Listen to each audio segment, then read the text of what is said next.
Midnight at the Sit and Eat. She walked by me as I sat nursing a cup of coffee alone in a table at the Sit and Eat.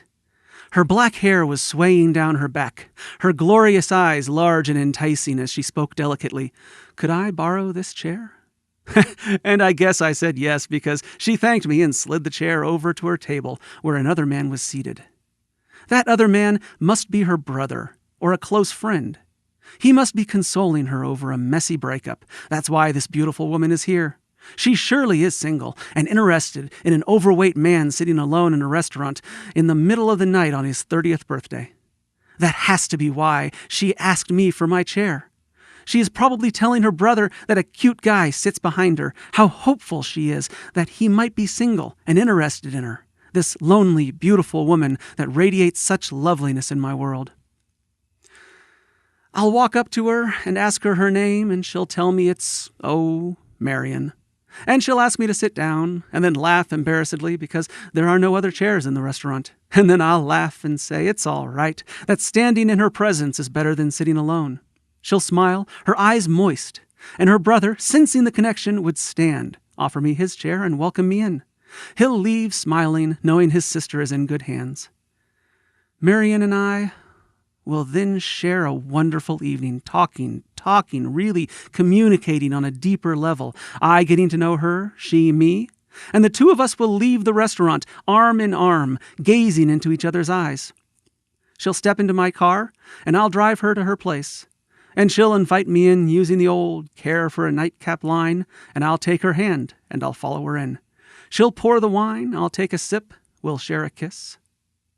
And then we would hear the bedroom window smash, and we'd recoil in alarm, and ducking behind the counter, I would hold her back with my arm across her, saying, "Stay back, Marion, I'll handle this." And deftly crawling across the floor on my knees and elbows, I would peek around through the bedroom door to see two masked criminals with guns ransacking her room. I would rise up, find a weapon, a baseball bat, because Marion also likes to play. And kicking the door open, I would rush the first criminal with a death thud. The first would be on the floor. The second, seeing his partner on the ground, would feel the mortal danger.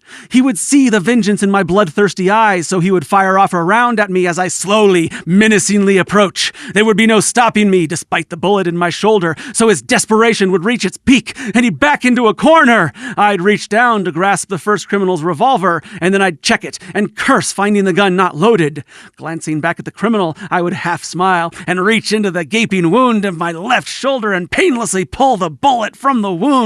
Blood oozing down my finger, I would insert the bullet into the gun, cock it, and point it directly at the criminal's face, and in a menacing growl say, "Drop your gun."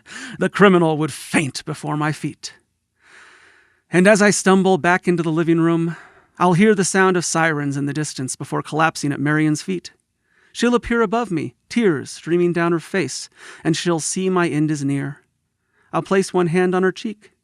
And as I slip from this world, she'll truly know that I love her. And there will be someone on this planet whose life has been changed because of me, because I was there, because my presence on this planet has been taking up space for 30 years, and she'll never be the same from then on out. She'll carry my memory in her bosom and tell my story to her children and theirs, and they'll ask about me for years to come.